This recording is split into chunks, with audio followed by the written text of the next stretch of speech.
Repeat करूं वापस ये? समझा मैंने क्या Yes. बोला? कोई मुझे वापस बोल के दिखाएगा, कोई एक जो मैंने अभी बोला माइक्रोस्कोप के बारे में। There, if the cell is bigger, we use compound microscope, and cell is smaller, then we use electron microscope. Correct correct Krishna, सबने सुना ये? Okay okay. सो नेक्स्ट अभी हम आगे जा रहे हैं लेसन में, that is structure of the cell. आप लोगों ने देखा है अपने टेक्स्ट बुक में है, 2 डायग्राम दिया हुआ है, फिर लेबलिंग के लिए डैशेस दी गए हैं और कुछ स्पेसेस दी गए हैं जहाँ पे आपको लिखना है कि वो क्या चीज है, उसको लेबल करना है डायग्राम को। ओके हम ये लेबल करेंगे, जैसे जैसे हम एक एक चीज पढ़ेंगे वैसे वैसे आप लोग वहां पे लेबल करेंगे। आप लोग पढ़ने के बाद मैं आपको पूछूंगी कि ये चीज सेल में कहाँ प्रेजेंट है, समझा? इवन उसके नीचे भी एक ये दिया हुआ है टेबल, कौन सा कंपोनेंट कौन से सेल में प्रेजेंट है, एब्सेंट है। ओके जैसे फर्स्ट लिखा है cell membrane is present in animal cell as well as plant cell, correct? Yes. Exactly तो हम जैसे जैसे एक एक चीज एक एक सेल ऑर्गेनल पढ़ेंगे वैसे वैसे लिखेंगे, नाम लिखेंगे डायग्राम में कि वो कहाँ प्रेजेंट है, प्लस हम लिखेंगे कि प्लांट में वो प्रेजेंट है या एनिमल में प्रेजेंट है, दोनों में प्रेजेंट है, दोनों में एब्सेंट है, एनीथिंग। ये हमारा कंप्लीट होगा जब हमारा लेसन कंप्लीट होगा, समझा? Yes, miss. Okay, so we are going ahead now in the lesson, the main discussion, that is सबसे पहला सेल ऑर्गेनल हम जो पढ़ेंगे that is cell wall. What do you mean by wall? Wall किससे कहते हैं? दीवार को। Exactly, वो क्या करती है? चोर को अंदर नहीं आने देती। और क्या करती है?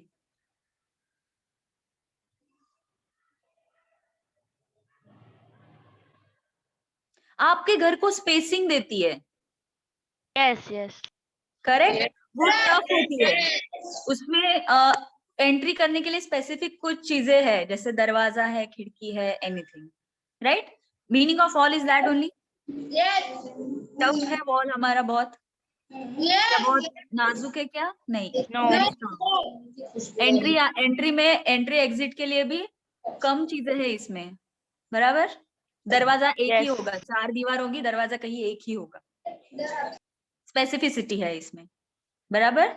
सो सेम थिंग होता है हमारे सेल के लिए भी, ओके लेकिन cell wall is only for plant cell, not for animal cell. Okay तो अभी समझ में आया, सेल वॉल एनिमल सेल में एब्सेंट, प्लांट सेल में प्रेजेंट। Present. अभी सही बोला?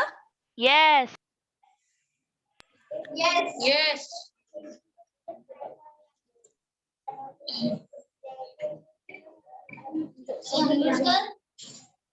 लिख लिया सबने?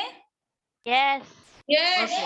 So what is basically a cell wall? Cell wall is outermost covering for the cell. Specially ये होता है फंगाई सेल के लिए, प्लांट सेल के लिए और अलगे के लिए भी। अलगे की सारी स्पीशीज के लिए सेल वॉल नहीं होता, बट होता है अलगे में भी प्रेजेंट। ओके ये सबसे आउटर मोस्ट कवरिंग होती है, ये स्ट्रांग होती है और इसमें इलास्टिसिटी होती है। Why elasticity is there? For shape, समझा? ये एनिमल सेल में एब्सेंट है, प्लांट सेल में प्रेजेंट है। वापस बोल रही हूँ, एनिमल सेल में एब्सेंट है, प्लांट सेल में प्रेजेंट है, cell wall. Yes, miss. Okay, okay, it is found around the cells of the algae, fungi and plants. Animal cell lack the cell wall. Okay, cell wall elastic होता है, strong coat around the cell membrane. अभी देखो cell wall बाहर होता है और उसके अंदर होता है सेल मेम्ब्रेन, तो सेल मेम्ब्रेन के भी बाहर, मतलब सबसे आउटर मोस्ट क्या हुआ? सेल वॉल, समझा? प्लांट सेल के लिए सबसे आउटर मोस्ट क्या होगा? Cell wall. सेल वॉल नहीं, प्लांट सेल में सेल वॉल नहीं होता है। प्लांट सेल के लिए सबसे आउटर मोस्ट क्या होगा कवरिंग? सेल मेम्ब्रेन, समझा? No, miss. Animal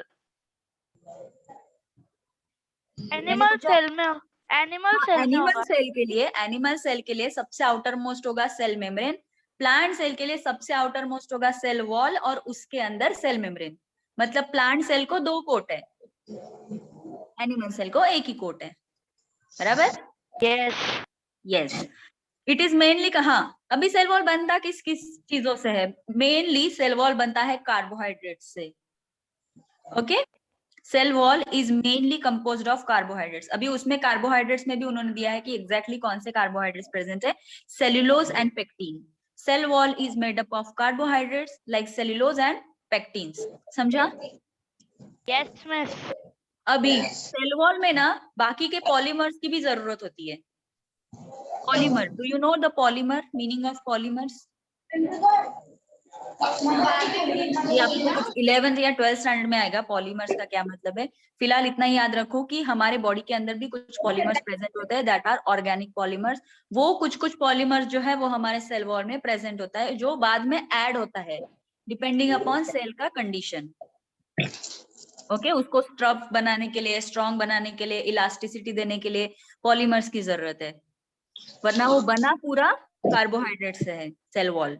okay okay, the cell wall कौन से सॉरी पॉलीमर्स कौन से प्रेजेंट है इसमें? Lignin, suberin and cutin. Cutin. Okay, yeah, function of the cell wall is to support and to protect the cell by preventing entry of excess of water in the cell. हमारे cell के अंदर ज्यादा पानी अंदर ना आए, इसकी वजह से वाटर का एंट्री रोकने के लिए और प्रोटेक्शन के लिए, सपोर्ट के लिए सेल वॉल का main function of the cell wall पता चला? Yes, miss. समझा? What is a cell wall basically? Yes. Explain I again, मतलब हम एक बार सब बोलते हैं कि क्या क्या है। अलगे, फंगाई एंड प्लांट सेल्स के लिए सेल के ऊपर सेल वॉल प्रेजेंट होता है, एनिमल सेल के ऊपर सेल वॉल प्रेजेंट नहीं होता। नहीं होता। एग्जैक्टली, सेल वॉल का कंपोजिशन क्या क्या है, किस किस से बना है वो? Cellulose and pectin. Exactly, cellulose and pectin, ये कार्बोहाइड्रेट से सेल वॉल बना हुआ है, और एज पर नीड उसमें कुछ पॉलीमर्स ऐड होते हैं। What are those? Liganin, suberin suberin, and cutin. बोलो, lignin, suberin and cutin. lignin, suberin, cumin. Cutin. Exactly. और what is the function of cell wall? To protect the cell from the excess of water and support. and support through the cell. समझा? Cell wall समझ में आया? Yes. तो अभी तुम लोग मुझे बताओ, सेल वॉल के लिए तुम लोगों ने एनिमल के नीचे एब्सेंट लिखा और प्लांट के Yes. नीचे प्रेजेंट लिखा, सही बात है? Yes, miss. अभी आप लोग डायग्राम में देखो कि प्लांट सेल के ऊपर सबसे आउटर कवरिंग कहाँ है, और वहां पर आप सेल वॉल लिख दो। मिस वो समझा? ब्लैक है ना प्लांट का, वो सेल वॉल है। सबसे बाहर की तरफ जो प्लांट सेल सबसे पहला दिया है, उसको 2 कोटिंग है। Should I show where exactly it is? मतलब हमें खुद से मेहनत लेनी ही नहीं है, जरा डायग्राम Sir, देखो और मुझे बताओ। सबसे पहले डायग्राम में सेकंड नंबर पे है, सेकंड नंबर पे सेल वॉल लिखो। yes, miss.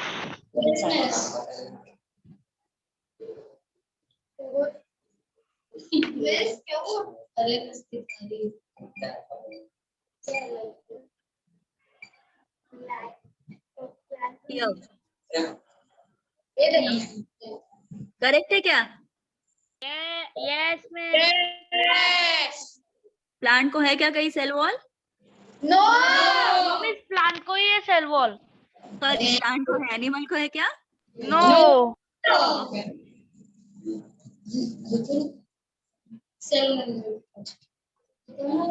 Got it? समझा cell wall? Yes. Now next, next is cell membrane और plasma membrane. membrane और plasma membrane एक ही चीज है, ये भूलना मत। स्टूडेंट्स, ट्यूशन में जो स्टूडेंट्स बैठे हैं शांति रखेंगे। मैंने बोला सेल मेम्ब्रेन और प्लाज्मा मेम्ब्रेन एक ही है, ओके? और सेल मेम्ब्रेन या प्लाज्मा मेम्ब्रेन का स्ट्रक्चर मैं अच्छे से आपको एक्सप्लेन करूंगी, वो समझने के लिए थोड़ा सा मुश्किल है। सेल वॉल की तरह इजी नहीं है कि उसमें कार्बोहाइड्रेट पॉलीमर ऐड होंगे, इतना आसान नहीं है, ओके? इसका स्ट्रक्चर जो है वो आपको डायग्राम में पूछा जा सकता है फॉर 2 मार्क्स। या फिर प्लाज्मा मेम्ब्रेन का Guys, I forget to ask you, what is your exam system? 10 lesson. Exam system लिखना है या टिक करना है? मिस ऑफलाइन लिखना है। स्कूल के लिए लिखना है। देखो देखो बच्चों, एक एक करके बोलो। क्या है, मेरे 2 ही कान है ना, एक एक करके बोलो। एक सेकंड, ट्यूशन वाले बच्चे रुको। कृष्णा क्या है, बोलो। मिस मेरा स्कूल में नहीं है, टिक मार्क है शायद। आपका एमसीक्यू है मतलब, है ना? ओके गाइस, सुनो, जिसका भी एमसीक्यू है उनके लिए ऑप्शन कुछ नहीं है, उनको सब पढ़ना है। एमसीक्यू सबसे डिफिकल्ट टाइप की एग्जाम होती है। ओके, सेकंड, जिनको थ्योरी लिखना है उनके लिए मैं बताऊंगी कि किसके लिए कितना मार्क है। जैसे मैं ये सेल मेम्ब्रेन की बात की कि ये 2 मार्क को इसका डायग्राम आ सकता है या फिर 2 मार्क को इसके फंक्शन आ सकते हैं, एनीथिंग। लिखना एक बार आसान है, लेकिन एमसीक्यू वालों एक एक चीज दिमाग में फिक्स कर लेना। MCQs are tough to answer. इसीलिए आप देखो, ये जो घिसने का सिलसिला है ना, ये 10th या क्या 12th तक ही है। उसके बाद आप कोई भी हायर लेवल का एग्जाम दो, हर तरह का सीईटी, हर तरह का बड़ा बड़ा एग्जाम, एवरीथिंग इज एमसीक्यू, क्योंकि इट इज, इसमें आपका नॉलेज जज होता है। पूछेंगे फंगाई का साइज, पूछेंगे उसमें वायरस का साइज क्या है, this to this nanometre, this to this nanometre, this to this, this to this. याद रहना चाहिए कि एग्जैक्टली क्या है। 10 to समझा? 100 नैनोमीटर। समझ में आया सबको? Yes miss. अभी डिपेंडिंग अपॉन आपका जो सिस्टम होगा उसके अकॉर्डिंग पढ़ाई करो। एग्जाम पैटर्न के जैसा पढ़ाई करो, फायदे में रहोगे। ओके ओके तो हम जा रहे हैं अभी नेक्स्ट, सेल मेम्ब्रेन या प्लाज्मा मेम्ब्रेन। अभी सेल मेम्ब्रेन क्या होता है? सेल मेम्ब्रेन होता है थिन, सेल मेम्ब्रेन होता है फ्रेजाइल। फ्रेजाइल मतलब स्ट्रांग नहीं है। ओके, थिन होता है, बहुत ही थिन सा होता है वो। एंड इलास्टिक, हाँ इलास्टिसिटी दोनों में होता है, सेल वॉल भी सेल मेम्ब्रेन में भी। लेकिन सेल वॉल में इलास्टिसिटी थोड़ा ज्यादा होता है क्योंकि उसमें पॉलीमर्स, अच्छे खासे पॉलीमर्स प्रेजेंट होते हैं। Okay, yes, which separate the cell component from outer environment. सही बात है, बाहर का जो एनवायरनमेंट है उसको, अंदर के सेल ऑर्गेनल्स को वो बचा के रखेगा, प्रोटेक्ट करेगा, सेल मेम्ब्रेन। बराबर, सेल वॉल जो है वो सिर्फ वाटर को रोक सकता है इन प्लांट सेल। बराबर, एनिमल सेल के पास तो सेल मेम्ब्रेन नहीं है, उसको तो सबको बचाना है, लेकिन इन plant cell excess of water के लिए सेल वॉल है, और अंदर का सेल मेम्ब्रेन वो बाकी की चीजों के लिए है, शुगर हो, ग्लूकोज हो, CO2 हो, O2 हो, एनीथिंग। समझा? सेल वॉल से सिर्फ वाटर आ जा सकता है, सेल मेम्ब्रेन से बाकी सब चीजें आ जाती है, गैसेस होने दो, एंजाइम होने दो, कुछ भी होने दो। समझा? Got it? यस अभी जरा हम नेक्स्ट पेज पे जा रहे हैं। I want to talk to you about the structure of plasma membrane, cell membrane. Okay, for that I have one thing.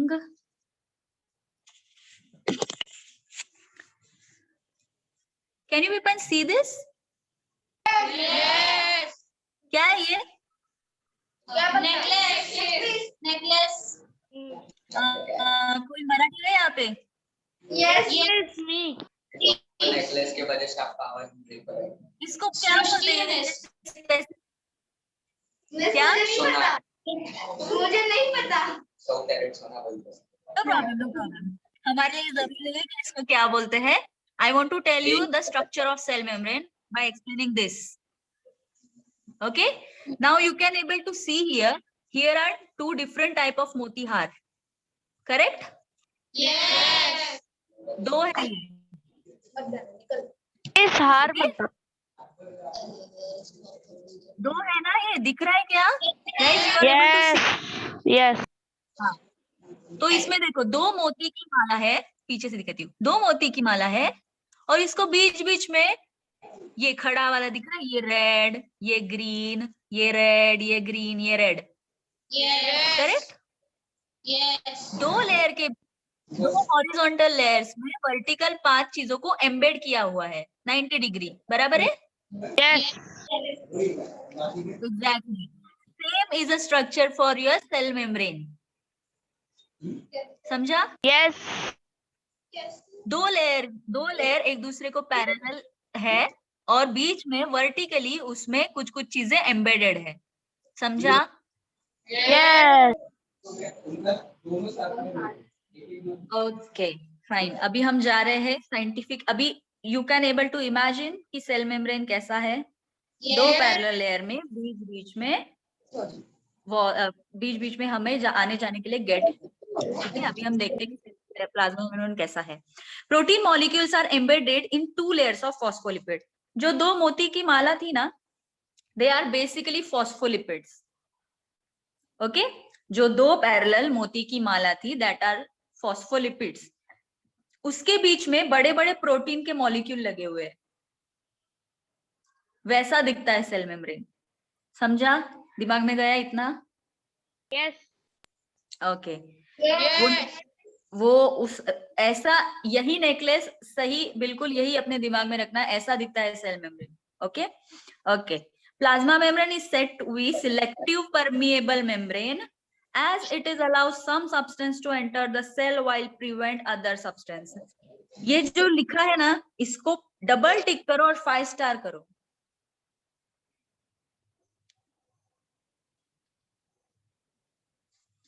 हाथ में पेंसिल लो, वो डबल टिक करो और 5 स्टार करो। तुम लोगों के पास टेक्स्ट बुक नहीं है क्या? मैंने अभी कौन सा लाइन पढ़ा?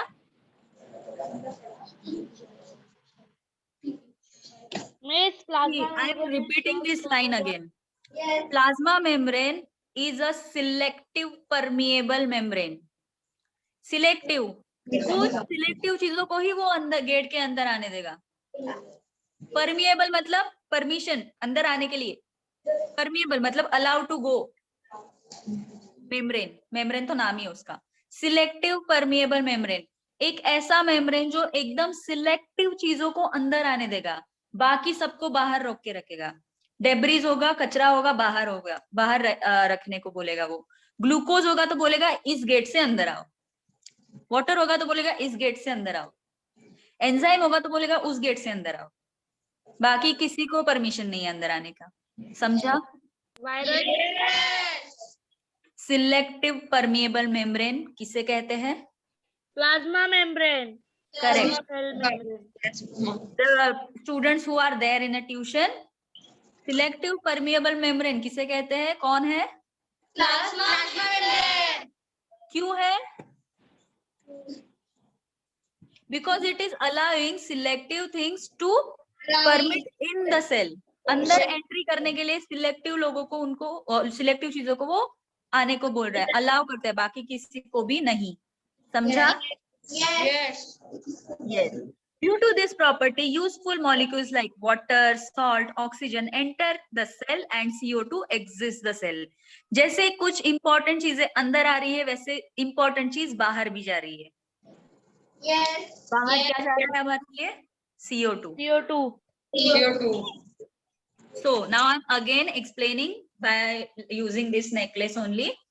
This is the basic structure. ये नीचे का मोती मत देखो। This is the basic structure of cell membrane. The two parallel layers are phospholipids.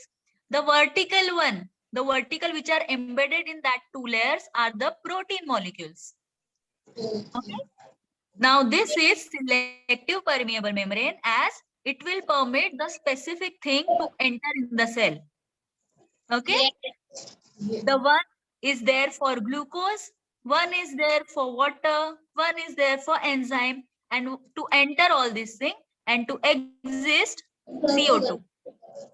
One specific gate. अभी CO2 इसमें से बाहर जा रहा है तो इसी गेट से ग्लूकोज को अंदर आने देंगे ना? Yes. अरे हाँ नहीं बोलो। No. Yes. मैंने क्या बोला आपको सुनाई दिया क्या? वॉइस ब्रेक हो रहा था। Okay I explain, don't worry, मुझे समझ गया, उस पे रख रही हूँ तो आवाज जा रही है मेरा। सी, अगर ये गेट से CO2 बाहर जा रहा है और वहीं पे आगे ग्लूकोज मॉलिक्यूल आ गया, तो इस गेट से वो अंदर आने देगा क्या? No. एग्जैक्टली क्योंकि ग्लूकोज को अंदर आने के लिए हमारे पास दूसरा गेट है। समझा? Yes. जिस स्पेसिफिक चीज के लिए जो गेट है उसी गेट से अंदर आने देंगे, इतना सिलेक्टिविटी है। इसीलिए इसको again I am saying plasma membrane is called as selective permeable membrane. समझा? ये प्रॉपर, ये सारी चीजें आपको सेल मेम्ब्रेन में ही लिखनी है, सेल वॉल के लिए अलग है, कंफ्यूज मत होना। हाँ, Yes. okay. If any change occur outside the cell, cellular environment does not change due to the plasma membrane, and this condition is called as homeostasis. बोलो, Homeostasis. students in a tuition say homeostasis. Homeostasis. Homeostasis. Homeostasis. Homeostasis. Homeostasis. Homeostasis. Homeostasis. ये वाला नहीं। नहीं जम रहा है ना हमें? 5 बार जम कंटिन्यू रहा है। बोला अभी। Homeostasis, homeostasis, homeostasis, homeostasis, homeostasis. बोलो। Homeostasis. Homeostasis. Homeostasis. Homeostasis. Homeostasis. Homeostasis. चलो, कृष्णा ने बोल दिया, ये मैंने क्लियरली सुना, बाकी सबका आवाज भी आया मुझे, लेकिन स्पेलिंग सही देखो और पहले इसका मतलब समझो। इसके अंदर सेल की स्पेसिफिक चीजें चल रही है, ठीक है? अभी सेल के बाहर भी बहुत सारी चीजें चल रही होगी। Yes. एक सेल को चिपक के दूसरा सेल होगा, दूसरे सेल को चिपक के तीसरा, सब ऐसा क्लस्टर जैसा होता है ना। लेकिन हर सेल में क्या क्या चल रहा है वो उस सेल के लिए स्पेसिफिक है। ओके, बाहर जो भी चल रहा है उसका इफेक्ट अंदर नहीं पड़ता है सेल में, क्योंकि प्लाज्मा मेम्ब्रेन बीच में खड़ा है, वो सिलेक्टिव है ना, वो अंदर बाहर किसी को आने नहीं देता। अभी ये सिलेक्टिव है तो क्या, बाहर कुछ भी होने दो, सेल में अंदर जो फंक्शन चल रहा है उस पर कुछ भी फर्क नहीं पड़ता। इसको क्या कहते हैं? Homeostasis.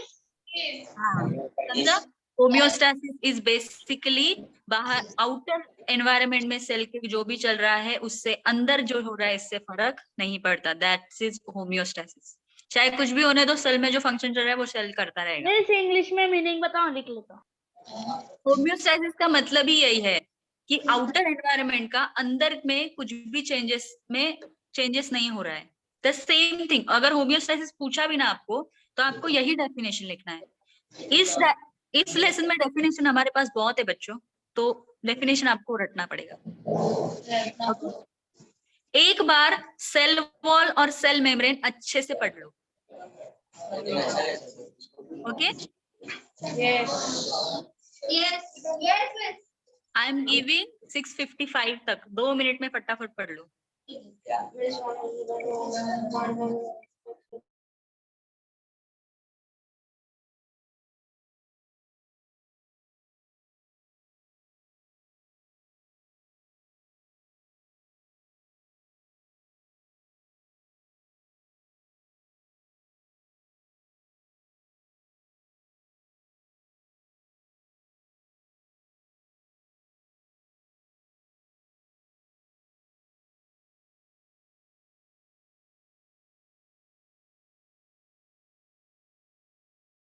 ये हो गया।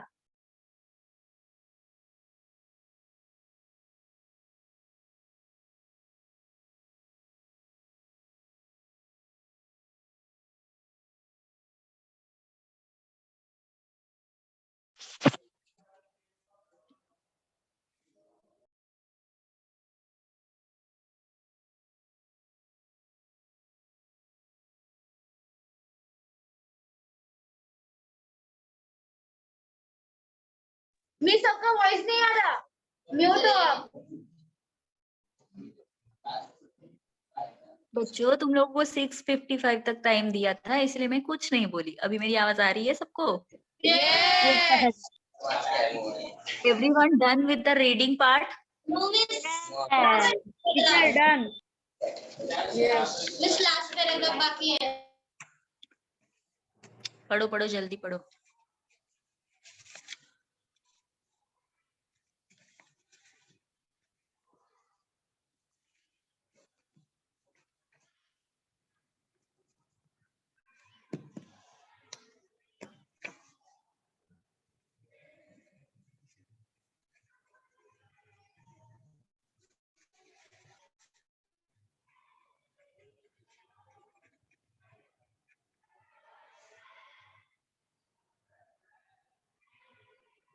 डन. Yes. ओके. अभी हम बोल तो रहे हैं कि ये सेल मेम्ब्रेन बहुत सिलेक्टिव है, अंदर बाहर आने वालों को ऐसे इजीली एंट्री एग्जिट नहीं देता, बहुत सिलेक्टिव है. जो ग्लूकोज के लिए गेट है वो ग्लूकोज का, CO2 का बाहर जाने का गेट अलग से, वाटर का अलग से, एंजाइम का अलग से, हार्मोन का अलग से, वगैरह वगैरह. लेकिन ये जो मॉलिक्यूल्स अंदर जा रहे हैं या कोई मॉलिक्यूल बाहर आ रहा है, डिपेंड करता है, मतलब ये एक तरह का ट्रांसपोर्ट है, बराबर. मूवमेंट हो रहा है ना किसी ना किसी का. डिपेंड करता है कि ट्रांसपोर्ट किस तरह का है.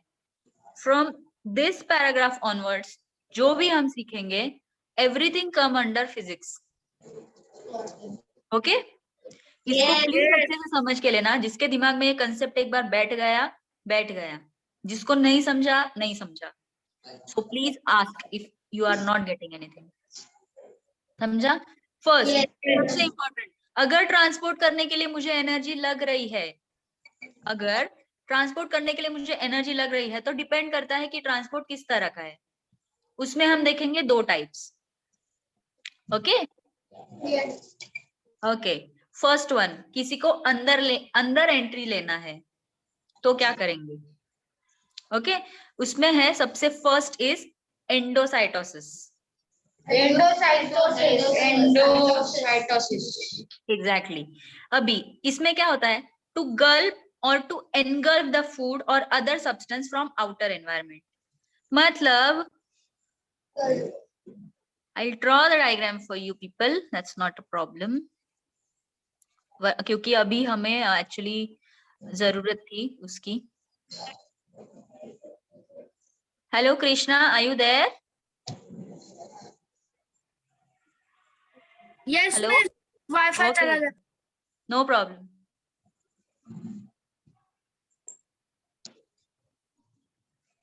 अगर तुम लोगों को लग रहा है तो तुम लोग ये डायग्राम ड्रॉ कर सकते हो, that's not problem.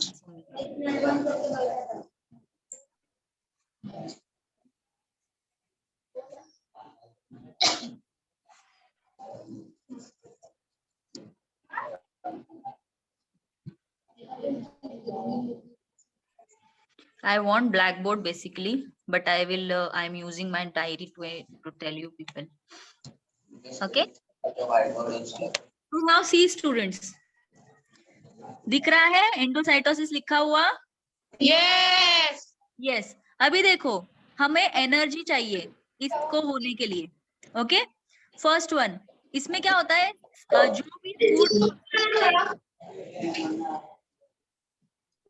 Yes. Okay so देखो, ये हमारा सेल का सेल मेम्ब्रेन है. ओके मैंने थोड़ा ही पार्ट ड्रॉ किया है. This is step 1, this is step 2, this is step 3. Cell में क्या होता है, सेल के ऊपर कोई फूड सब्सटेंस आ गया और सेल को लग रहा है कि मुझे इस फूड सब्सटेंस की जरूरत है, तो सेल क्या करता है, सेल इसको एनगल्फ करने के लिए, what is engulf? To entrap. अंदर लेना. एग्जैक्टली अंदर लेना, उसको एंटर करना है हमें, लेकिन जबरदस्ती.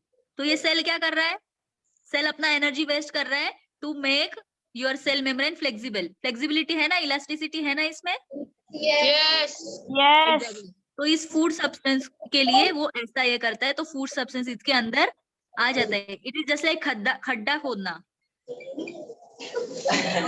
फिर ये सेल क्या करता है, ये सेल मेम्ब्रेन यहाँ से रप्चर हो जाता है और उसके ऊपर से बनना शुरू हो जाता है,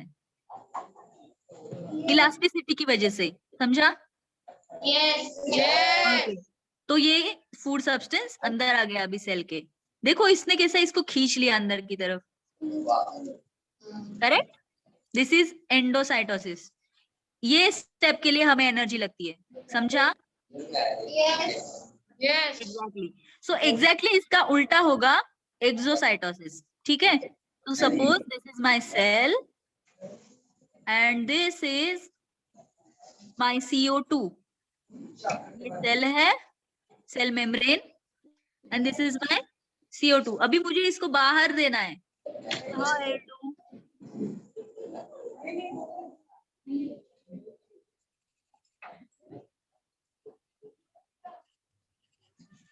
ओके, समझा? CO2 को हमें बाहर भेजना है। सो हमने क्या किया, उसके लिए हमने एक ऐसे ओवल शेप का ये बना दिया। ओके, नाउ अभी वो ये यहाँ से रप्चर होके ये यहाँ बनना शुरू हो जाएगा। सो कैसे दिखेगा हमें? बाहर चला गया सेल, ये सेल है, समझा?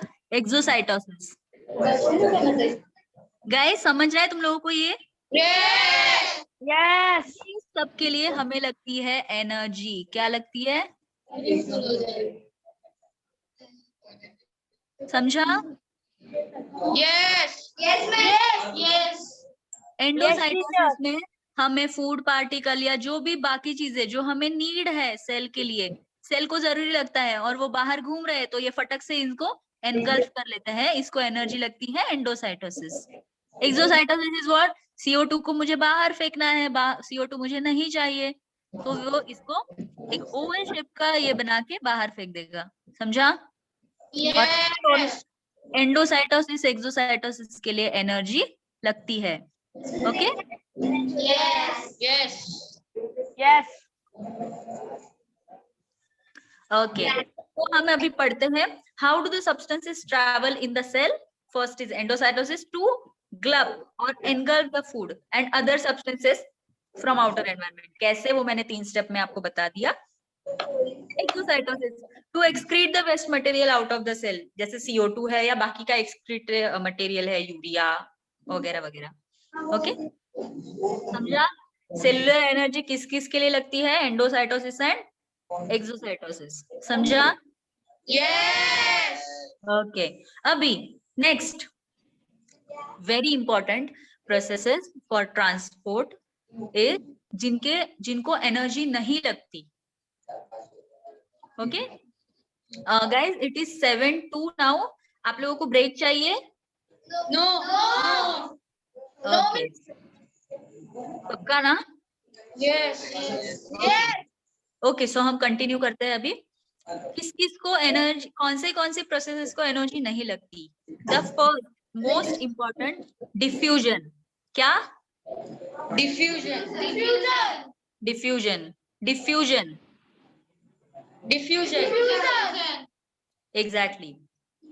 तो अभी डिफ्यूजन एग्जैक्टली क्या है मैं आपको बताती हूँ। देखो, आप एक ग्लास का ये लो, ग्लास मटेरियल का ये, ओके, देन उसमें आप पानी डाल दो।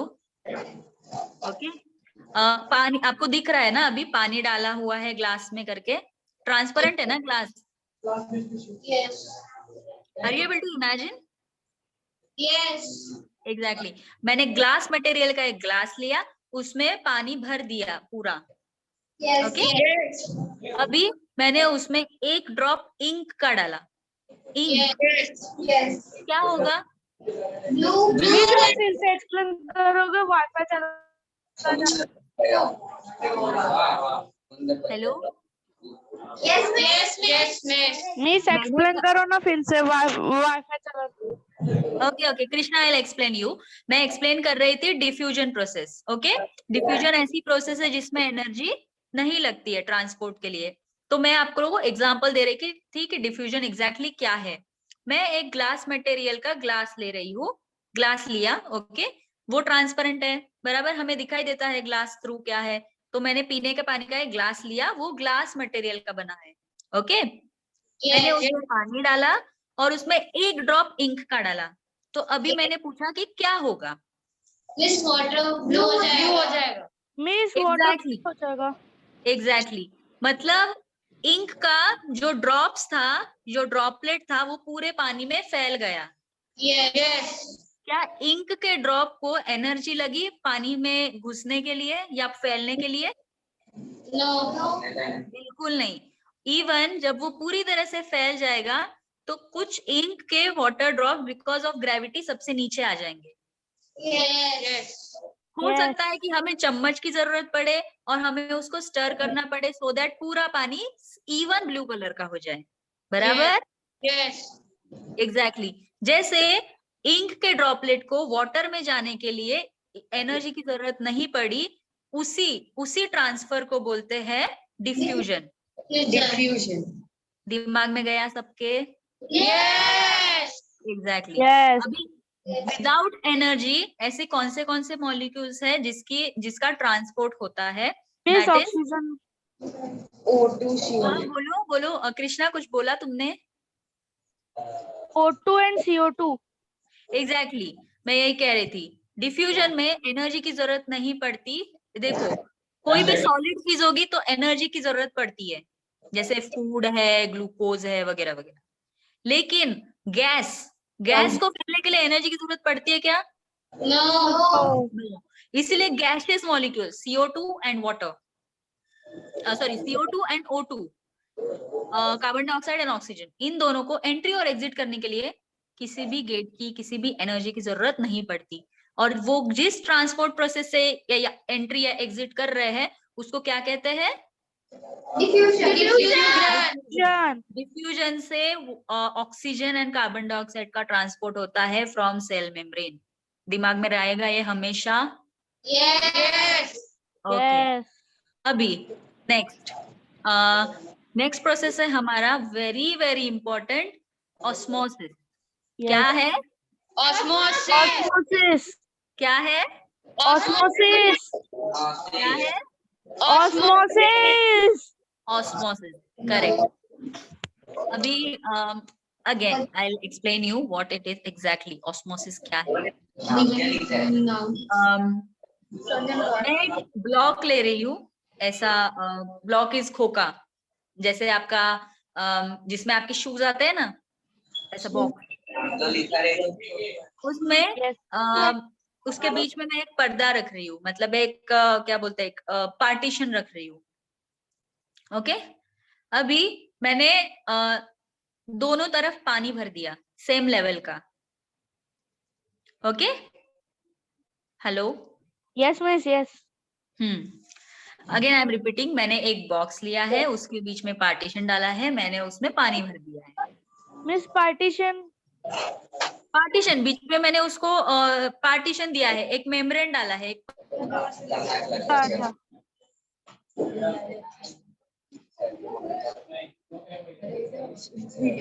पर्दा डाला है। Voice is not coming. Video pause हो गया, वॉइस भी नहीं आ रहा। वीडियो pause हो गया। वॉइस ऑफ इस वॉइस भी नहीं आ रहा है। वॉइस और वीडियो दोनों भी गाइस मैंने बोला नहीं अब तक। हेलो, आवाज नहीं आ रही है मेरी? अभी आ Yes, रही है। miss. अभी आ रही है. अभी आ रही है ना? Okay fine. तो देखो वापस मैं बोल रही हूँ, मैंने एक बॉक्स लिया है, उसको पार्टीशन किया है हाफ हाफ में। ओके अभी जिसमें से मैंने पार्टीशन किया है उसके एक साइड में मैंने पानी भरा, दूसरे साइड में भी मैंने सेम लेवल पे पानी भर दिया। Okay hello Yes, miss. Guys, अगर मैं अटक गई हूँ, मैं मेरी आवाज सुनाई दे रही है, मैं दिख रही हूँ आपको? Yes, miss. ओके तो देखो अभी मैंने जो बीच में पर्दा डाला है ना, उसमें छोटे छोटे छोटे छोटे छेद है, जिसमें से ग्लूकोज मॉलिक्यूल जा सकता है। Okay Yes. Yes yes now एक साइड में मैंने बहुत सारा शुगर डाल दिया है और दूसरे साइड में सिर्फ पानी डाल दिया है। यस। तो अभी क्या होगा बताओ? अभी क्या होगा? मिक्स हो जाएगा। मिक्स कैसे होगा? बीच में मैंने पार्टीशन डाला है ना, जिसमें से ग्लूकोज जा सकता है। सपोज मैंने ग्लूकोज के 100 मॉलिक्यूल्स यहाँ डाल दिए और दूसरे तरफ 0 मॉलिक्यूल्स है, और बीच में जो पर्दा है वो ग्लूकोज को पास आउट होने दे रहा है, तो क्या होगा बताओ?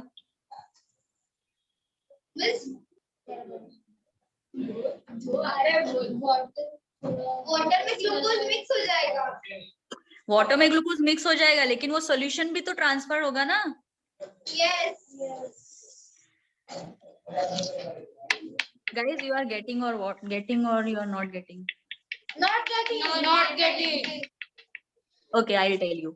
डिफ्यूजन के टाइम पे वो इंक पानी में क्यों गया? Because हमने मिक्स किया. नहीं. मिक्स वो. गलत. Because of transport of ink molecule from ink solution to water. Same happen in osmosis.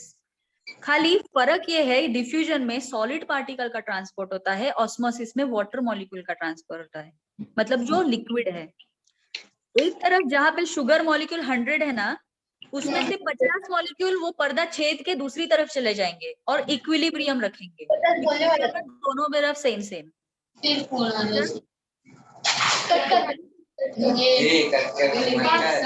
ये थोड़ा ऑस्मोसिस समझने के लिए मुश्किल है, लेकिन ऑस्मोसिस का मेन कांसेप्ट यही है। हाँ हाँ हाँ कृष्णा, यस। उनको माइक म्यूट करना, मेरा नेट चला जा रहा है, आवाज नहीं आ रही आपकी। Guys, please go on mute. Wait, I'll again enter in the lecture, okay? मैं 1 मिनट के लिए लीव कर रही हूँ और वापस आ रही हूँ, शायद कुछ यहाँ से भी कुछ प्रॉब्लम होगा। Give me 2 minutes, okay? No miss, रहने दो। I'll just get it.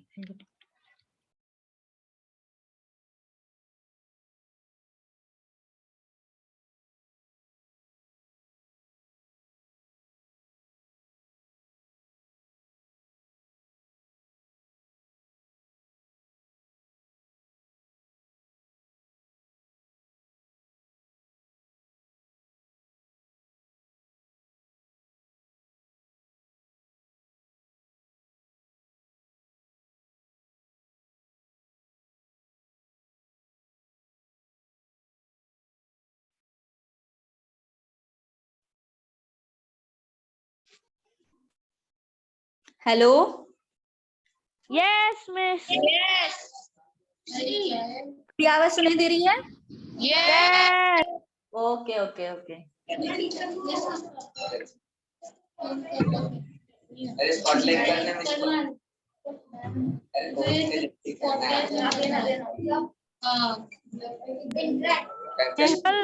Mic Guys, are you able to see me? Yes. No. Yes. Yes. Yes. कौन बोला नो? कौन बोला नो? Yes miss. नहीं गाइस, सीरियसली कुछ दिखने में या मतलब मेरी आवाज सुनाई देने में प्रॉब्लम हो रही है क्या किसी को? No. Krishna, you are also there, right? No. Krishna, Krishna, अरे वो लाइन ये लीव हो गया क्या? ये इसको सुनाई नहीं दे रहा? नहीं है। This is the network slower.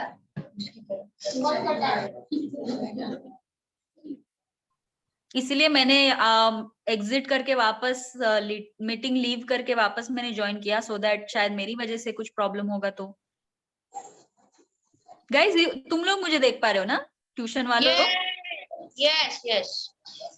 क्या शायद कृष्णा को सुनाई नहीं दे रहा है, या what is the problem, I don't know. Should I wait or should I go ahead? Go ahead. Okay. Okay. तो देखो अभी, the traveling of water from part of more water to the part of less water through selectively permeable membrane is called as osmosis. बीच में एक selectively permeable membrane, selectively permeable मतलब क्या? जो specific चीजों को अंदर आने देगा। जहां पे पानी ज्यादा है, देखो कहीं पे तो पानी ज्यादा है, बीच में मेम्ब्रेन है, और कहीं पे तो पानी कम है, तो क्या होगा? वो मेम्ब्रेन से पानी अंदर आएगा, that is osmosis. Yes miss. Yes. Okay, yeah it is a physical process with 3 possibility. अभी 3 पॉसिबिलिटी हो सकती है, बराबर? सबसे फर्स्ट, आइसोटोनिक सोल्यूशन। अगर बीच में पर्दा है, एक तरफ 50 ml पानी है, दूसरी तरफ भी 50 ml पानी है, तो कहीं वाटर जाएगा क्या यहाँ पे, यहाँ वहां पे? नहीं, क्योंकि पानी का प्रपोर्शन दोनों तरफ सेम है। कृष्णा, मैंने मीटिंग लीव करके वापस ज्वाइन किया है, तुम्हारी तरफ से कुछ प्रॉब्लम है। तुम नो मिस, आपने आइसोटोनिक का बताया ना वो। ओके ओके, हाँ वो मैं बता रही हूँ। सिलेक्टिवली परमिएबल मेम्ब्रेन बीच में है, एक तरफ प्रपोर्शन है और वही प्रपोर्शन दूसरी तरफ है, तो पानी का ट्रांसपोर्ट होगा क्या? नो, नहीं होगा। एग्जैक्टली उस सॉल्यूशन को बोलेंगे isotonic solution. Okay student, Yes. Yes. Getting the point? Yes. देखो ऑस्मोसिस मतलब सिंपल है, जहाँ पे पानी ज्यादा है वो पानी बह के वहां जाएगा जहाँ पे पानी कम है। खाली याद ये रखना है हमें कि उसके बीच में एक सेमी परमिएबल मेम्ब्रेन है। ओके सो आइसोटोनिक सॉल्यूशन मतलब क्या? एक जगह पे 50 ml पानी है, दूसरी जगह भी 50 ml पानी है, तो पानी कहीं नहीं जाएगा, पानी का ट्रैवलिंग नहीं होगा। ऐसे पानी को ऐसे सॉल्यूशन को क्या बोलेंगे हम? Isotonic solution. अभी हम लोग जरा इसको सेल के हिसाब से सोचने की कोशिश करते हैं। सेल मेम्ब्रेन हमारा सिलेक्टिवली परमिएबल मेम्ब्रेन है। सेल के अंदर जो पानी है उतना ही पानी सेल के बाहर है। उनको अंदर डालना। पानी को अंदर जाने की जरूरत नहीं है, मतलब सेल को अभी वाटर की जरूरत नहीं है, तो पानी अंदर नहीं जाएगा। तो जो पानी बाहर है उस पानी को आप क्या बोलोगे? Isotonic solution. समझा? Yes. Yes miss. Okay okay अभी नेक्स्ट, हाइपोटोनिक सॉल्यूशन। सेल के बाहर पानी कम है और सेल में पानी ज्यादा है, यस। तो Yes. क्या होगा? सॉरी सॉरी Hypo- सॉरी, मैंने उल्टा बोला सॉरी। सेल के बाहर पानी ज्यादा है और सेल के अंदर पानी कम है, तो क्या होगा? हाइपोटोनिक बाहर सॉल्यूशन। अंदर आएगा, बराबर। You Means just what? Focus on movement, पानी Yes. कहाँ से कहाँ जा रहा है उतना याद रखो बस। सेल के बाहर पानी ज्यादा है, सेल के अंदर पानी कम है, तो पानी ज्यादा से कम की तरफ जा रहा है, मतलब पानी सेल के अंदर जा रहा है। Yes. यस। करेक्ट? ऐसे सॉल्यूशन को आप बोलोगे हाइपोटोनिक सॉल्यूशन। Yes miss. अभी अगर पानी अंदर जा रहा है, इसका मतलब सेल जो पहले इतना था वो इतना हो गया, मतलब यस। सूख गया। जाड़ा। इसका मतलब फाइनल स्टेटमेंट ये है कि हाइपोटोनिक सॉल्यूशन की वजह से सेल स्वेल होता है। क्या बोलते हैं? There is a specific word यार, एक सेकेंड। स्वेल होता है, हाँ करेक्ट। सिंपल, आप रात को वो रेजिन्स लो, रेजिन मतलब मनुका, मनुका मालूम है? यस। रात को आप इसको भिगोने के लिए रख दो, जब सुबह होगी तो आप क्या देखेंगे? वो मनुका इतना इतना ऐसे ऐसे था, वो एकदम फूक के इतना हो गया, बड़ा हो गया। Yes. करेक्ट? यस। एग्जैक्टली तो इसको हम क्या बोलेंगे? हाइपोटोनिक सॉल्यूशन, क्योंकि रेजिन में जितना पानी था उससे ज्यादा पानी बाहर था, हमने पानी डाला ना ऊपर से। समझा? Yes. टर्जिड मतलब? टर्जिन मतलब वही फूक गया, बड़ा हो गया। अच्छा अच्छा। Okay, what I was saying, the final statement is hypotonic solution में सेल स्वेल होता है। दिस इज इंपॉर्टेंट लाइन, और ये लिखो तुम लोग। In the condition of hypotonic solution due to osmosis, cell becomes swell or turgid. ये आएगा आपको एमसीक्यू में। ओके? Yes miss. हाँ, अभी हम इसको उल्टा करते हैं अभी। Miss वापस से रिपीट करो ना। के अंदर Okay. ज्यादा पानी, सेल के बाहर कम पानी। नहीं, Krishna 1 minute, let them write. Yes. हाँ, in a hypotonic solution,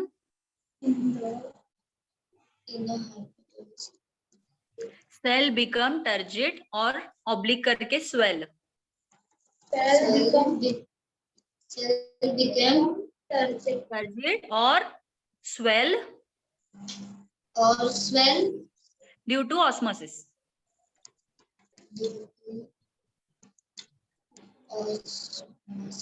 Yes, miss. Yes, done. Yes, done. अभी हम इसको उल्टा करते हैं। ओके?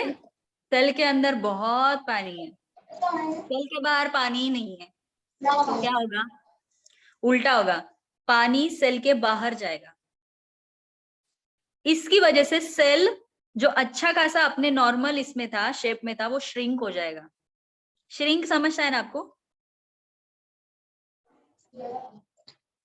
गाइस? श्रिंक का मतलब समझता है ना? Yes. हाँ, तो इसका मतलब इससे हम फाइनल स्टेटमेंट क्या लिखेंगे? हाँ, ऐसे सॉल्यूशन को हम बोलेंगे हाइपरटोनिक सॉल्यूशन। ओके, वापस बोलती हूँ। सेल के अंदर ज्यादा पानी है, सेल के बाहर जो एनवायरनमेंट है उसमें पानी ही नहीं है। So what will happen? Cell के अंदर जो पानी है वो सेल के बाहर जाएगा। ऐसे सॉल्यूशन को हम बोलेंगे हाइपरटोनिक सॉल्यूशन। ओके, इसकी वजह से क्या होगा? जो सेल अच्छे खासे शेप में था वो श्रिंक हो जाएगा। करेक्ट? हाँ। So write again final line as in a hypertonic solution cell become shrinked due to osmosis. समझा?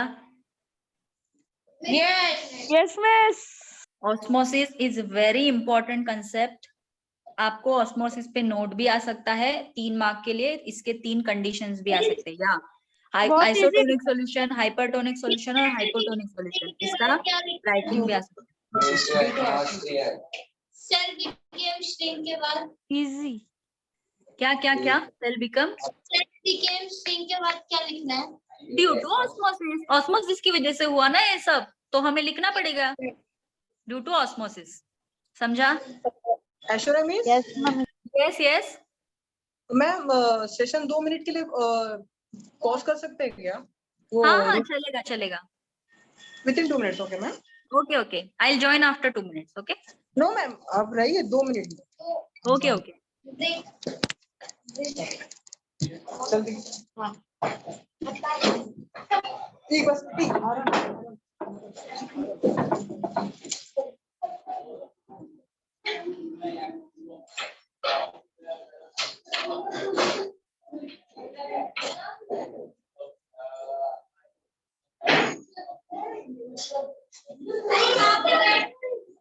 मिस अभी साइटोप्लाज्म सिखाएगा ना?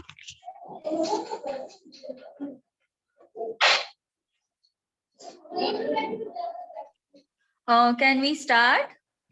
Yes. 2 मिनट में, just I'll wait for till 7:25. थोड़ा सा बिन समोसा है 25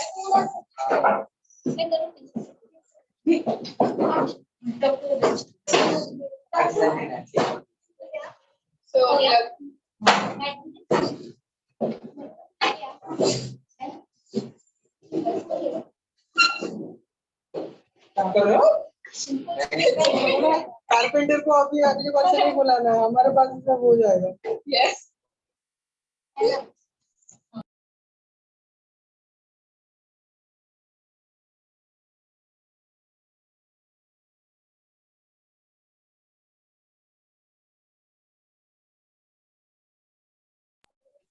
Cytoplasm.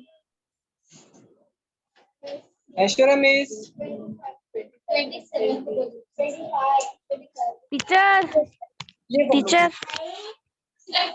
Teacher, sir is calling. Yes, miss. I go actually out. Okay. Okay, miss. Guys, मेरी आवाज आ रही है आप लोगों को? Yes. एक्चुअली मुझे आपकी आवाज नहीं आ रही है इसीलिए। Yes, miss, sorry. हाँ कृष्णा, तुम्हारी आई मुझे। The people who are there in tuition. Yes, miss. Miss, now you can hear. Actually आपकी आवाज बहुत लो आ रही है बच्चों, बहुत लो आ रही है। Sorry. Miss, volume बढ़ाओ, volume. थोड़ा वॉल्यूम ये करो ना। You are able to hear me, right? Yes. Yes. हाँ, आप चिल्ला रहे हो, समझ में आ रहा है, लेकिन वॉल्यूम कम आ रही है। No problem. ओके, तो देखो हमने क्या क्या देखा? सेल वॉल देखा, प्लाज्मा मेम्ब्रेन देखा। ओके, कवर तो हो गया। अभी सेल के अंदर ना एक लिक्विड प्रेजेंट होता है, जिसमें सारी चीजें लटकती रहती है, एम्बेडेड होती है। Okay Yes. उस पानी को, उस लिक्विड को बोलते हैं साइटोप्लाज्म। क्या बोलते हैं? Cytoplasm. Cytoplasm. हाँ कृष्णा, तुम्हारी आवाज मैंने सुनी। बच्चों जो ट्यूशन में बैठे हैं, आपकी आवाज नहीं आ रही है। Cytoplasm, cytoplasm, cytoplasm. एग्जैक्टली। अभी हम जा रहे हैं साइटोप्लाज्म के कंसेप्ट की तरफ। Cytoplasm is fluid between plasma membrane and nucleus. जो प्लाज्मा मेम्ब्रेन बाहर का कवर है और न्यूक्लियस जो हमारा कंप्यूटर है सेल का, उसके बीच में पानी प्रेजेंट होता है, एक फ्लूइड प्रेजेंट होता है। उस फ्लूइड का नाम है साइटोप्लाज्म। क्या नाम है? Cytoplasm. इसका मतलब सेल वॉल एक वॉल है, उसके अंदर प्लाज्मा मेम्ब्रेन एक मेम्ब्रेन है जो दो चीजों से बना, जो दो लेयर से बना हुआ है। उसके अंदर पानी प्रेजेंट है, उस पानी का नाम है फ्लूइड। सॉरी, उस पानी वो फ्लूइड का नाम है साइटोप्लाज्म। ओके, समझा? Okay. Yes. Many cell organelles are suspended in cytoplasm. Cell organelles जितने भी प्रेजेंट है वो सारे साइटोप्लाज्म में सस्पेंडेड है। सस्पेंडेड मतलब उसमें है। उसमें अटके हुए हैं। Okay Yes. ओके। साइटोप्लाज्म एक ऐसा मीडियम है जिसमें केमिकल रिएक्शन होता है। ऑफ कोर्स जो भी हमारे सेल के अंदर बेसिकली सारे रिएक्शन ही हो रहे हैं। ओके, ये एंट्री एग्जिट तो हमने गेट के पास देख लिया, लेकिन सेल के अंदर मेन चीज क्या है? Biological reaction, molecular reaction, chemical reaction, ये सारे तरह के रिएक्शन साइटोप्लाज्म में होते हैं। मतलब साइटोप्लाज्म ये वो मीडियम है जिसमें सारे रिएक्शन कैरी होते हैं, सारे रिएक्शन टेक प्लेस होते हैं। समझा? स्टूडेंट इन अ ट्यूशन, समझा? Yes, miss. Okay. The part of cytoplasm other than organelles is called as cytosol. Cytoplasm का एक पार्ट है जिसमें ऑर्गेनल्स प्रेजेंट नहीं है, मतलब वहां पे सिर्फ पानी है, उसको बोलेंगे साइटोसोल।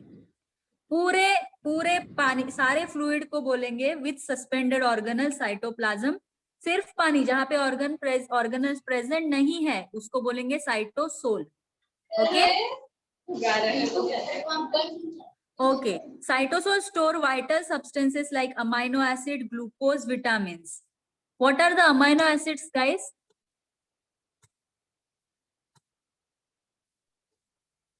ये मैंने काफी बार बताया आप लोगों को। अमाइनो एसिड्स क्या है? मिस जो कार्बोहाइड्रेट होता है ना, हाँ, वो जब डाइजेस्ट होता है तब अमाइनो एसिड्स निकलता है। कृष्णा गड़बड़ कर रहे हो। कंसेप्ट बराबर बोला लेकिन चीज गलत बोली।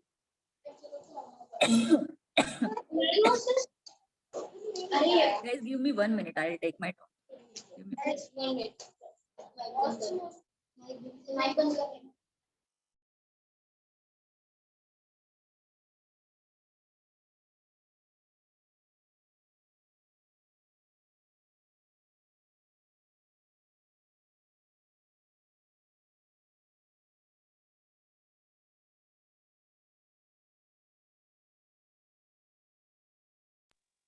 Yes, sorry.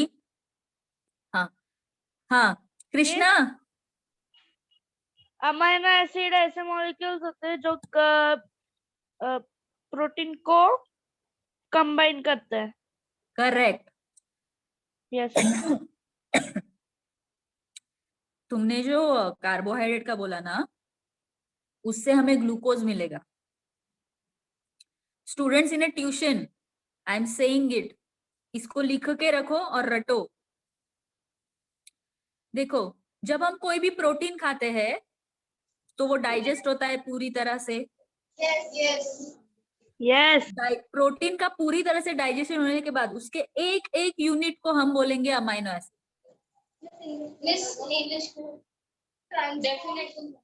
लिखूं, लिख के बताऊं? हाँ बिल्कुल, बता के हमें समझता नहीं है तो लिखना ही पड़ेगा। हमें लिख लिया मैंने। तुमने लिखा है लेकिन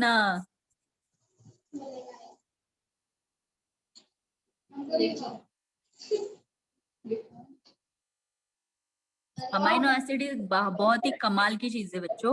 आप लोगों को जब केमिस्ट्री आएगा ना आगे चल के हाई लेवल का, तब आपको समझेगा कि प्रोटीन और अमाइनो एसिड कितनी मस्त मजेदार चीज है।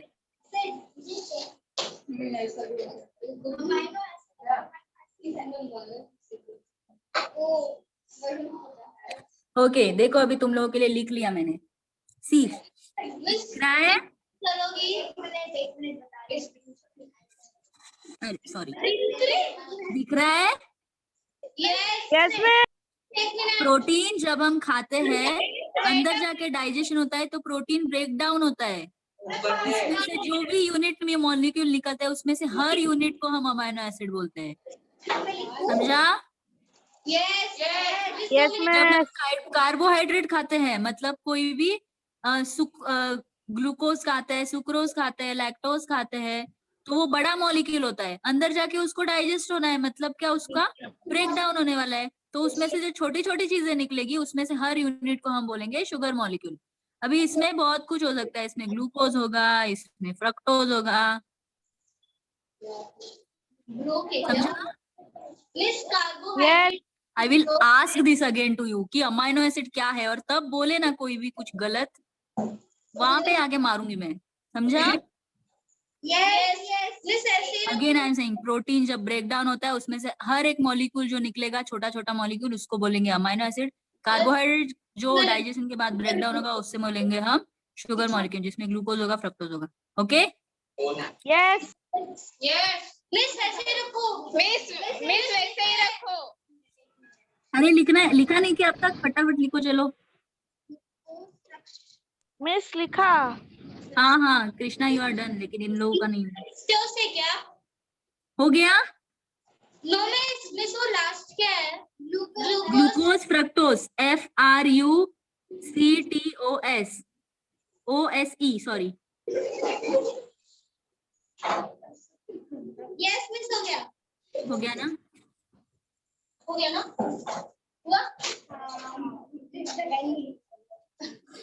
ओके सो साइटोप्लाज्म में अभी बाकी के ऑर्गन नहीं, लेकिन फिर क्या क्या अलग अलग चीजें होगी, उसमें अमाइनो एसिड होंगे, उसमें अमाइनो एसिड होगा, या फिर उसमें कार्बोहाइड्रेट होगा, या उसमें विटामिन होगा, या कोई न्यूट्रिएंट होंगे वगैरह वगैरह। ओके ओके सो नेक्स्ट अभी इन्होंने कुछ कुछ डिफरेंशिएशन पॉइंट भी दिए हुए हैं हमारे लिए। जो भी साइटोप्लाज्म प्लांट सेल में प्रेजेंट होता है और एनिमल सेल में प्रेजेंट होता है, दोनों में उन्होंने फर्क बताया है कि एनिमल सेल में जो साइटोप्लाज्म होता है उसमें बहुत सारे ग्रैन्यूल्स प्रेजेंट होते हैं और वो डेंस होता है। प्लांट सेल में जो होते हैं उसमें ग्रैन्यूल्स कम होते हैं और वो कम डेंस होता है, मतलब वो थिन होता है एकदम। Not I will say thin, less dense ही लिखो। ओके डेंस मतलब गाढ़ा। समझ में आ रहा है ना तुमको? हेलो हेलो हाँ यस मिस।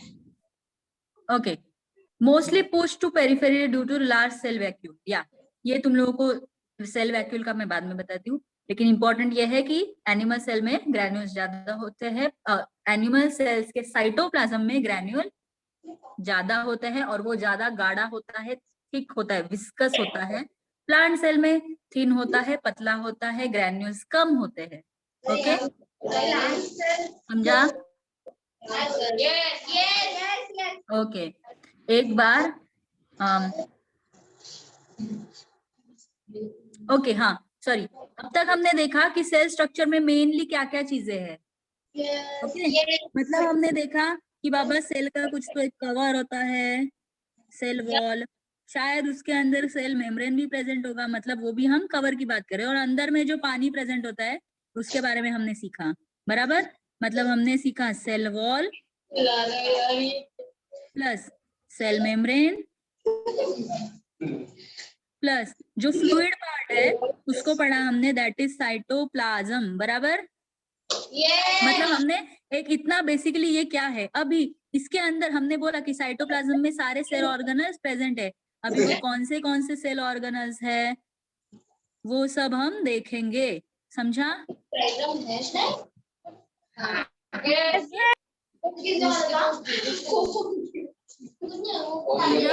तो मारना एक बार साइटोप्लाज्म अच्छे से पढ़ लो तुम लोग। Okay. 2 minutes to 7:38।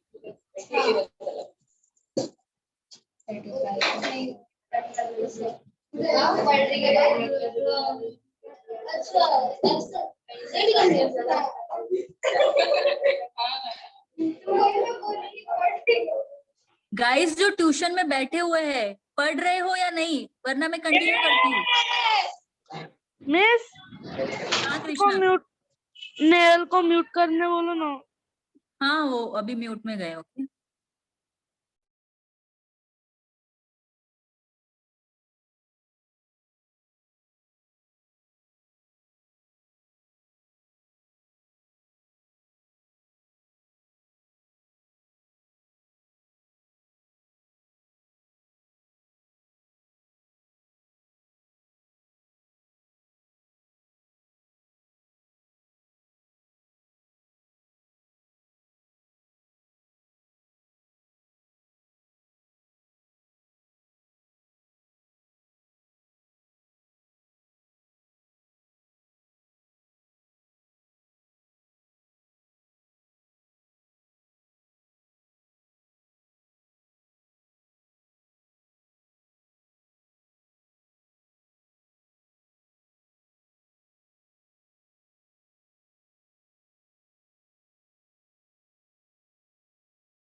Done. Yes miss. Student in tuition mute करो खुद को, वो कृष्णा को प्रॉब्लम हो रहा है सुनाई दे। ओके ओके साइटोप्लाज्म हमने देख लिया। अभी हम जाते हैं जो साइटोप्लाज्म में इतना फ्लो हो रहे हैं, तरंग रहे हैं, एम्बेडेड है, सस्पेंडेड है, उन सेल ऑर्गेनल्स की तरफ। अभी सेल के अंदर ये जो भी मटेरियल प्रेजेंट है उसका हर किसी का एक स्पेसिफिक फंक्शन है, सो दैट सेल हमारा स्पेसिफिक फंक्शन कैरी कर सके। ओके नाउ इसमें अभी आगे हम जो भी सीखेंगे वो सब सेल्स में प्रेजेंट होता है। ओके इसके आगे हम जो भी सीखेंगे वो सारे सेल्स में प्रेजेंट होता है। द फर्स्ट सेल ऑर्गेनल्स को ऑर्गन्स ऑफ द सेल्स भी बोलते हैं। जैसे हमारे पास ऑर्गन है, हमारा फेस है, हमारा मुंह है, नाक है, आंख है, स्किन है, हमारे 2 लिम्स है, पैर है, बीच का धड़ है, सब चीज का कुछ ना कुछ स्पेसिफिक फंक्शन है और हम पूरे बने हैं। वैसे ही सेल में भी उसकी छोटी छोटी सेल ऑर्गन्स प्रेजेंट है जिसकी वजह से सेल फंक्शन करता है। Okay An organelle is a specialized subunit which having specific function within the cell. It is called as organs of the cell. Her organelle का each organelle has specific own lipoprotein membrane. सबको खुद का एक lipoprotein membrane present है। Okay except nucleus and chloroplast, all organelles can be seen only with the electron microscope. Nucleus और chloroplast छोड़ के बाकी जो भी सेल ऑर्गन है आपको सिर्फ इलेक्ट्रॉन माइक्रोस्कोप से देखने को मिलेगा। Got it? Hello okay miss. हाँ तो अभी उन्होंने आगे अभी हम पढ़ेंगे द मेन सेंटर, द सबसे इंपॉर्टेंट जो सेल के बीच में प्रेजेंट होता है, जो सेल के फंक्शन के लिए सबसे इंपॉर्टेंट है, वो है सेल का न्यूक्लियस। क्या है सेल का?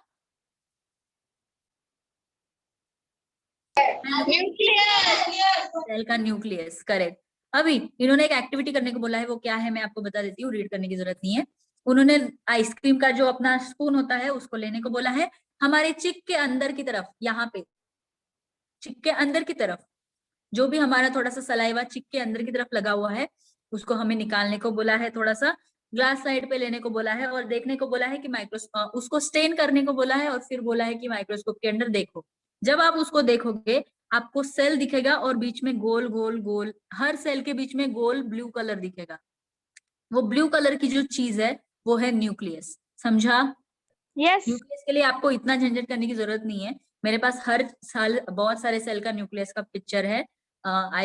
जब भी हमें वक्त मिलेगा I will show you. Okay ये जो एक्टिविटी बोला मैंने वो हमारे टेक्स्ट बुक में दिया हुआ है. Activity I am not reading, I am reading last line directly. The dark round spot seen under the microscope while observing onion peeling stain.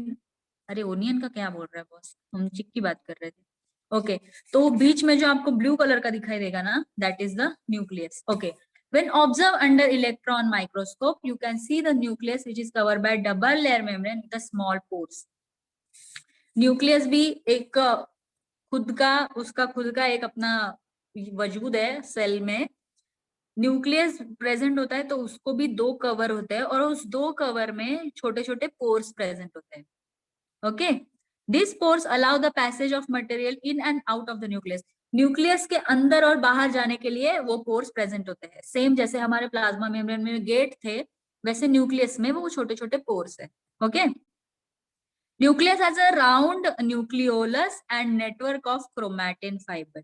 Nucleus में न्यूक्लियोलस प्रेजेंट है और क्रोमैटिन फाइबर प्रेजेंट है. Chromatin fibre ये word आप सुनेंगे जब आप पढ़ेंगे सेल डिवीजन. ये एक फाइबर प्रेजेंट है. जब एक सेल का दो सेल बनता है तो न्यूक्लियस भी दो बनते हैं. क्रोमैटिन एक है तो उसका दो बनता है. Chromatin fibre is a very important सब यूनिट, लेकिन ये अभी आपको इतना क्लियरली मैं नहीं समझा सकती. जब आप आगे चल के माइटोसिस मियोसिस पढ़ेंगे तब आपको समझेगा क्रोमैटिन फाइबर कैसे होता है. ओके, लेकिन इतना याद रखिए कि न्यूक्लियस में nucleolus plus chromatin fiber present है. Okay, next, chromatin fiber are thin thread-like structure which condense to form the short thick chromosome at the time of cell division. बोला ना मैंने सेल डिवीजन के टाइम पे उसमें अंदर जो हमारा जीन प्रेजेंट है, सबसे इंपॉर्टेंट न्यूक्लियस के अंदर जीन प्रेजेंट होता है. जब सेल डिवीजन होता है तो क्रोमैटिन फाइबर एक थिन स्ट्रक्चर होता है जिसकी मदद से जीन दो चीज में डिवाइड होते हैं, फिर न्यूक्लियस दो चीज में डिवाइड होता है, फिर पूरा सेल दो चीज में डिवाइड होता है. Okay, when you will learn mitosis process very at a structural level, तब आपको पता चलेगा कि क्रोमैटिन फाइबर क्या चीज है. Functional segments of chromosome are called as gene. Gene समझा? जीन पता है सबको guys? What is gene? Gene is genes what is it?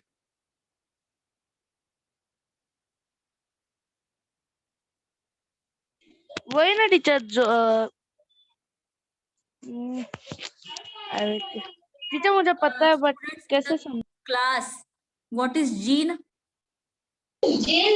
Means अगर फादर जैसा जो जीन्स फादर में होते हैं वो चिल्ड्रन में आते हैं.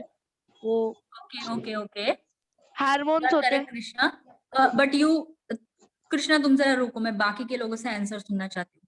The students in the class, what is meaning of what is gene? Gene क्या है? सेल के अंदर कौन सा जीन प्रेजेंट होता है? डीएनए सुना है कभी? DNA RNA deoxyribonucleic acid. Genetic material. एक सेल का जब दो सेल बनता है ना गाइस, तब सबसे पहले जीन जो एक डीएनए होता है उसका दो डीएनए बनता है, फिर दो न्यूक्लियस बनता है, फिर दो सेल बनता है. ऐसे सेल डिवीजन होता है. एक का दो बनना इज माइटोसिस, एक का चार बनना इज मियोसिस. ये आगे की बात है.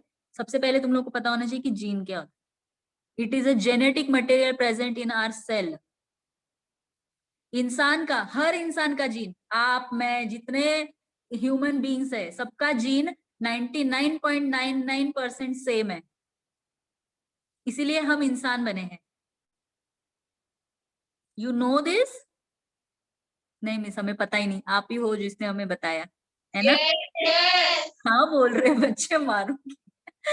याद रखना, जीन हमारे न्यूक्लियस में प्रेजेंट होता है chromatin fibre. Chromatin fibre help करता है सेल डिवीजन में.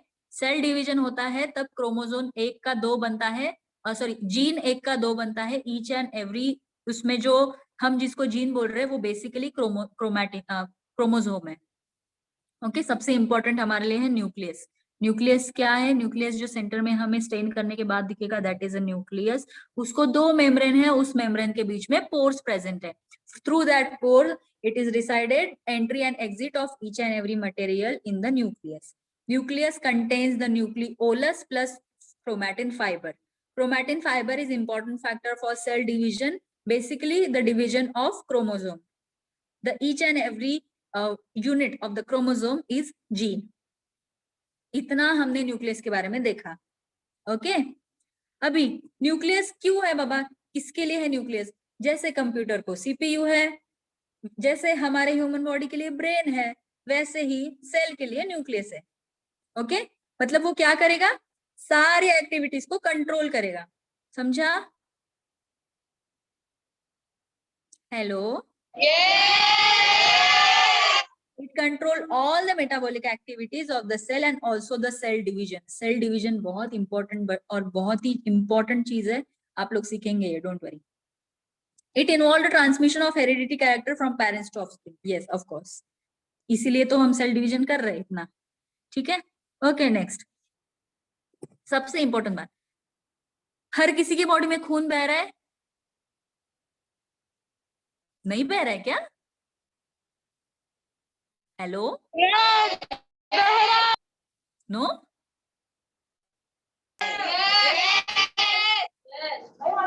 हर किसी की बॉडी में खून बह रहा है, हर किसी का खून लाल है. लाल ही है ना सबका, है किसी का हरा भी है? लाल है ना? हमारे खून को जो सेल लाल बनाते हैं उनको बोलते हैं रेड ब्लड सेल. हर आरबीसी में प्रेजेंट होता है हीमोग्लोबिन. हीमोग्लोबिन मालूम है सबको? तो आरबीसी में हीमोग्लोबिन ही सबसे ज्यादा प्रेजेंट है, आरबीसी में न्यूक्लियस नहीं है. ओके आरबीसी में न्यूक्लियस प्रेजेंट नहीं है, इसकी वजह से आरबीसी में हीमोग्लोबिन का अमाउंट ज्यादा जाता है, ज्यादा घुसता है. हीमोग्लोबिन सबसे ज्यादा प्रेजेंट होता है उसमें, इसकी वजह से वो लाल लाल होता है, हमारा खून लाल है. ठीक है? Due to the loss of nucleus of sieve tubes of the plant phloem, it became hollow and thereby transportation of food became easy. ये मैं आपको बताती हूँ. न्यूक्लियस जैसे हमारे अभी एनिमल सेल में देखो, मतलब हमारा आरबीसी भी एक एनिमल सेल है, बराबर? तो आरबीसी में न्यूक्लियस नहीं, इसकी वजह से क्या हीमोग्लोबिन मॉलिक्यूल उसमें ज्यादा घुस पाते हैं. ओके वैसे ही प्लांट में होता है phloem.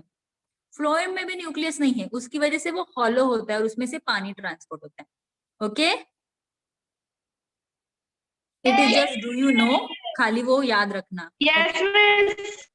Okay now very important organ again, organelle again, endoplasmic reticulum. क्या है?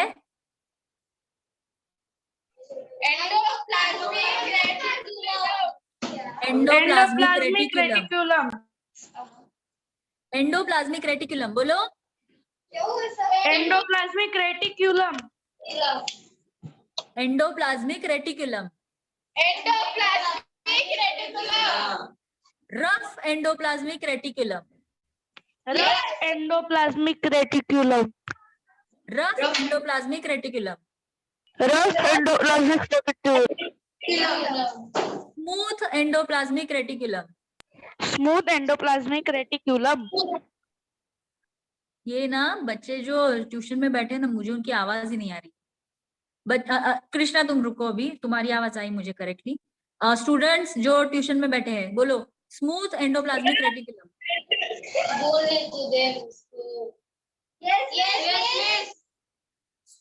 Smooth endoplasmic reticulum.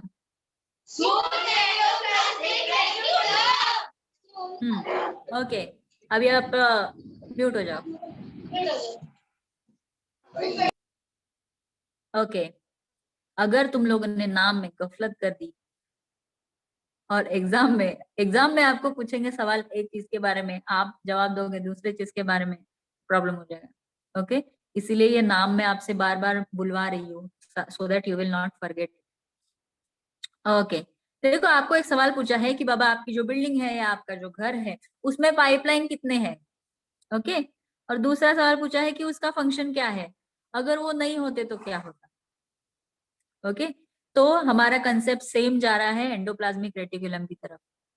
The function of transport, the function of pipeline जो आपके घर में प्रेजेंट है, नॉट ओनली पाइपलाइन लेकिन जो इलेक्ट्रिसिटी का वायर का है that is also there.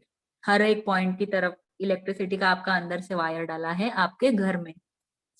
Same transportation of electricity, transportation of water. The main thing transportation. Okay, so next हम जा रहे हैं.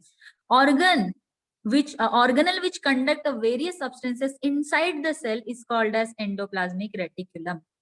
एंडोप्लाज्मिक रेटिकुलम का सबसे मेन फंक्शन यही है कि वो अलग अलग चीजों को सेल के अंदर डिफरेंट डिफरेंट जगह पे कंडक्ट कर सके. कंडक्ट कर सके मतलब ले जाना. ओके ओके, एंडोप्लाज्मिक रेटिकुलम का शॉर्ट फॉर्म है ER, तो हम ER बोलते हैं इसके आगे. Okay, ER has a net-like structure which consisting of interconnection miniature tubes and sheets filled with the fluid. देखो वो एक दूसरे से इंटरकनेक्टेड, आप ना उसका डायग्राम देखो वो हर पाइपलाइन अलग अलग है और वो नीचे से एक दूसरे को इंटरकनेक्टेड है विद अ मिनिएचर. ओके, उसके अंदर फ्लूइड प्रेजेंट होता है. ओके, सो ये जो होता है ये एंडोप्लाज्मिक रेटिकुलम ना, ये न्यूक्लियस से कनेक्टेड होता है, एक साइड से न्यूक्लियस से कनेक्टेड होता है. देखो आपके बुक में भी एंडोप्लाज्मिक रेटिकुलम मतलब आजू बाजू में वो देखो दीवारें है और बीच में न्यूक्लियस है, मतलब न्यूक्लियस को वो कनेक्टेड होती है. ओके हाँ, एंडोप्लाज्मिक रेटिकुलम न्यूक्लियस तक कनेक्टेड है और